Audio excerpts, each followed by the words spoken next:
اب یہ ہے کہ ہم سوشل یعنی جو گول بناتے ہیں کیوں بناتے ہیں؟ اتنی جھنجھٹوں میں ہم کیوں پڑھتے ہیں کہ 2 دن ہم گزاریں گے؟ گولز کیوں سیٹ کرتے ہیں؟ جس طرح حقانی صاحب نے کہا کہ اتنی جو چیزیں ہم لکھتے ہیں شاید ان کی ضرورت نہ ہو، لیکن ہم یہ چیزیں سب گول سیٹنگ کیوں کرتے ہیں، کیوں لکھواتے ہیں؟ بنیادی اس کا مقصد یہ ہے کہ اس سے ہم چیز کو میئر کر سکتے ہیں، ناپ سکتے ہیں کہ کیا ہم اپنی منزل کی طرف جا رہے ہیں کہ نہیں جا رہے، اور اگر جا رہی ہے تو کتنا فاصلہ ہم نے طے کیا ہے اور کتنا ابھی باقی ہے۔ اس کا یہ فائدہ ہے گول سیٹنگ کا، کیونکہ یہ تو جب سے ہم پیدا ہوئے ہیں تو یہی چیز تو ہم ہر سن رہے ہیں نا کہ بھئی ہم چاہتے ہیں کہ دین کی خدمت ہو اور دین کی بالادستی ہو رہی ہے، جو تو سنتے آ رہے ہیں۔ کیا میز ہمارے پاس ہونے چاہیے کہ کیا کل کے دن میں اور آج کے دن میں کون سا پروگرس ہم نے کیا ہے؟ وہ تو کب ہوگا؟ وہ تب ہی ہوگا کہ آپ کے پاس کوئی پیرامیٹرز ہو، کوئی گول سیٹنگز ہو۔ تو ہم پروگرس، تو یہ 3 ایگزامپلز ہم لیتے ہیں۔ یہ ٹائم لینڈرز والوں کی وہ ہے کہ 3 بندے ہیں اور اس سے کسی نے پوچھا کہ بھئی آپ کیا چاہتے ہیں؟ ان کا وزن 80 kg ہے اور 5 feet 9 inches قد ہے اور 35 سال ان کی عمر ہے۔ 3 بندے ہیں، ان میں سے ایک کا نام احمد ہے، دوسرے کا نام بابر ہے اور تیسرے کا نام چلو ہے۔ تو بابر سے پوچھا کہ بھئی آپ کا گول کیا ہے صحت کے حوالے سے؟ کہ میں چاہتا ہوں کہ یار اچھی صحت ہو، اچھی، یہ میرا گول ہے، اچھی صحت ہو۔ ہم کہتے ہیں اچھا ادارہ ہو نا، اچھی صحت ہو۔ بابر سے پوچھا آپ؟ کہتے ہیں میں بھی اچھا صحت چاہتا ہوں۔ تو پھر احمد سے پوچھا کہ بھئی آپ اچھی، جس طرح دیکھیں نا ڈیفینیشن کیا ہے آپ کا، بھئی اچھی صحت آپ کس چیز کو کہتے ہیں؟ تو کہ بھئی میرا وزن 75 kg ہونا چاہیے، waist 32، plus 68، 180 cholesterol, body fat ratio 12 اور جاگنگ میں 5 کلومیٹر کر سکوں یا 8 کلومیٹر میں برسک واک کر سکوں۔ یہ میرے وہ پیرامیٹرز ہیں، تو اس کو میں یہ چیزیں کر سکوں گا اور میرا اتنا وزن ہوگا، اتنا ویسٹ ہوگا۔ تو ٹھیک ہے۔ پھر بابر کہا کہ بس دیکھو رینج انہوں نے بتایا ہے کہ 75 سے لے کے 80 تک، 32 سے لے کے 34 تک میرا ویسٹ ہو، اور 75 سے لے کے 80 تک میرا پلس ہو، 150 سے 170 میرا کولیسٹرول ہو، تو اس کو میں اچھا صحت کہتا ہوں۔ چلو صاحب سے پوچھا کہ آپ کیا کہتے ہیں اچھی صحت؟ تو اچھی صحت کی بس اچھی صحت ہو، اس کے پاس کوئی سٹیپس نہیں ہے، کوئی بریک ڈاؤن نہیں ہے۔ تو آگے یہ ایک ایکسرسائز ہے، آپ رینڈملی بتائیں جو احمد بھائی ہے ان کے پاس یہ کیٹیگری ہے کہ وزن بھی کنٹرول ہو، پلس بھی کنٹرول ہو، کولیسٹرول بھی کنٹرول ہو، تو آپ مجھے بتائیں راشد صاحب کہ وہ کھانے پینے میں احتیاط کرے گا؟ ہاں جی بالکل کریں گے۔ مقبول صاحب وہ پیپسی وغیرہ چکن وغیرہ وہ کھائے گا، پیپسی پیے گا؟ احتیاط کرے گا۔ وہ ورزش وغیرہ کرے گا؟ جی جی اور یہ جو چلو صاحب ہے آپ کا کیا خیال ہے؟ چلو صاحب کھانے پینے میں احتیاط کرے گا؟ حقانی صاحب نہیں کرے گا، حالانکہ وہ چاہتا تو ہے کہ صحت اچھی ہو، لیکن کوئی بریک ڈاؤن میں ہے تو نہیں کرے گا۔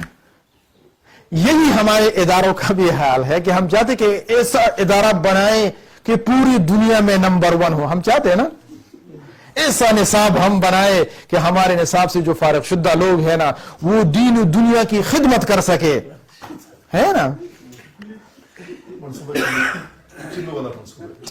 تو یہ چیزیں ضروری ہوتی ہے، اگر یہ چیزیں نہ ہو تو وہ شیخ چلی کا قصہ ہے، چلو صاحب جب تک چھلکا نہ اتارے صحیح ہے، تو وہ اسی طرح ہوگا۔ تو یہ آپ اپنے جب گول بنائیں گے تو اس میں یہ سٹیپس فالو کریں گے، اور یہ سٹیپس اگر ہم فالو نہیں کرتے تو پھر ناراض نہ ہو جائیے گا۔ ارادے سب کے اچھے ہیں، نیت بھی سب کے اچھے ہے، لیکن سٹیپس کو فالو کریں گے تو نیت کے ساتھ عمل بھی شامل ہو جائے گا انشاءاللہ العظیم۔ نتیجہ ہم اللہ پہ چھوڑیں گے، ہمیں ثواب بھی ملے گا اور انشاءاللہ نتائج اچھی ہی آئیں گے۔ پوری دنیا میں لوگ ان سٹیپس پہ جاتے ہیں۔ ٹھیک ہے جی صاحب، یہ تو زندگی بہت زیادہ تلخ نہیں ہو جائے گی؟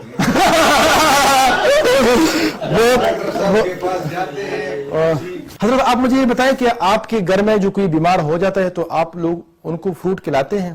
ہاں کھلاتے ہیں سر یہ کیوں کھلاتے ہیں؟ تاکہ اس کی نیوٹریشن پاور بن جائے۔ قوت پیدا ہوئے. تو آپ مدافعت. جی جی تو آپ اتنا بڑا کام کر رہے ہیں تو کیا آپ کے لیے قوت بڑھانا نہیں چاہیے؟ آپ اتنا امت کا بوجھ آپ نے اٹھایا ہے نا, ایسا ادارہ آپ بنا رہے ہیں مجمع میں, ایسا بہت بڑا کام کر رہے ہیں, تو آپ کیا خیال ہے کہ آپ کو طاقت کی ضرورت نہیں ہے؟ کیوں نہیں ہے؟ تو یہی تو میں عرض کر رہا ہوں کہ طاقت تبھی آئے گی نا کہ آپ ایکسرسائز کریں گے, طاقت تو تبھی آئے گی نا کہ آپ اچھا غذا کھائیں گے, طاقت تو تبھی آئیں گی نا کہ آپ برے غذا سے اپنے آپ کو بچائیں گے. اور ہم یہ اس لیے نہیں کہتے, ہم یہ اس لیے کہتے ہیں کہ آپ بڑا کام کر رہے ہیں تو بڑے کام کے لیے ہمیں بہت زیادہ انرجی کی ضرورت ہوتی ہے. وہ تو ہم کہتے رہیں گے, میں تو یہ ڈاکٹر کی بات کر رہا ہوں. تو ڈاکٹر سے ہم اس لیے مشورہ کرتے ہیں کہ ڈاکٹر ہمیں بتائے گا کہ بھئی آپ کا کولیسٹرول بڑھ گیا ہے, گڑ گیا. گزشتہ دنوں میرے پاس ایک کوچی آیا, لاہور سے آیا تھا, سوات. میں نے پورا ٹریننگ ان کا کیا کوچ, اس کے بعد میں نے یہ سجیسٹ کیا کہ آپ جب جائیں گے تو ڈاکٹر سے آپ جو ہے نا پورا معائنہ کروا کے آپ آ جائیں اور پھر مجھے پھر بتا دیں. آپ یقین جانیں میں نے جب ان کو کہہ دیا ہے تو ان کا بھی یہی سوال ہے, میں تو ٹھیک ٹھاک ہوں یار, کیا ضرورت ہے؟ میں کہ ٹھیک ہے, وہ تو میں نہیں کہہ سکتا نا, تو آپ ڈاکٹر آپ کو بتا سکتے ہیں کیونکہ میں اس کے فیلڈ کا ماہر نہیں ہوں. بلاہر انہوں نے مجھے فیس دی تھی, 3 دن میرے ساتھ گزارے تھے, لاہور سے آیا تھا سوات میں, تو اتنا مشقت انہوں نے کیا تھا. اس کی ویڈیو بھی ریکارڈ ہے یوٹیوب پہ, میں نے ڈالی ہے کہ ان کا ریسپانس پھر کیا تھا. جب وہ چلا ڈاکٹر کے پاس, لٹرلی یقین جانے ڈاکٹر نے لکھ کے دے دیا ٹیسٹ وغیرہ کے کہ آپ کا کولیسٹرول تھوڑا سا بڑا ہوا ہے, فیٹس بھی بڑے ہوئے ہیں, آپ نے یہ چیزیں نہیں کھانی ہے, اتنا پرہیز آپ نے کرنا ہے, تب جا کے وہ آپ جو ہے نا فٹ ہو جائیں گے. یہ میرا وہ بات نہیں ہے, وہ انہوں نے خود کہا ہے. تو کہنے کا مطلب یہ ہے ہمارا یہ مزاج بنا ہوا ہے, ہم گاڑی جب تک راستے میں نہ چھوڑے مکینک کے پاس نہیں لے کے جاتے, اس لیے تو ہم راستے میں چھوڑ دیتے ہیں.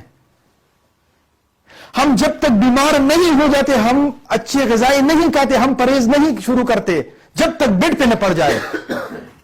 تو کیا یہ اچھی بات نہیں ہے کہ میں صحت مند بھی ہوں اور میں پرہیز کروں؟ کیا یہ اچھی بات نہیں ہے کہ میں صحت مند ہوں کہ اچھی غذائیں کھاؤں؟ کیا یہ اچھی بات نہیں ہے؟ دیکھو آپ صحت مند ہیں تو کبھی کبھی آپ کو محسوس نہیں ہوتا کہ اندر کچھ پرابلم چل رہی, کیونکہ حادثہ یکدم نہیں ہوتا, برسوں سے وہ پرورش کرتی ہے نا یہ ساری چیزیں. تو اگر آپ ڈاکٹر کے پاس جائیں گے اور ٹیسٹ وغیرہ کروائیں گے تو آپ کو بتائے گا کہ آپ کا کولیسٹرول لیول کیا ہے, شوگر کا ٹیسٹ کرے گا, بی پی وہ کرے گا, سب کچھ کرے گا, تو آپ کو اندازہ ہو جائے کہ کون سی چیزیں زیادہ کھانی ہے, کون سی چیزیں کم کھانی ہے. اور بنیادی فلسفہ یہ ہے کہ ہم اگر ڈاکٹر کے پاس نہیں جائیں گے تو کون ہمیں بتائے گا کہ بھئی کون سی چیزیں زیادہ یا کم کھانی ہے. تو اس لیے جزاک اللہ. اگر آپ بھی عبداللہ عابد کے ساتھ اسی طرح کی مزید informative, useful and productive videos کے لیے یوٹیوب پر لکھیں بی پروڈکٹیو.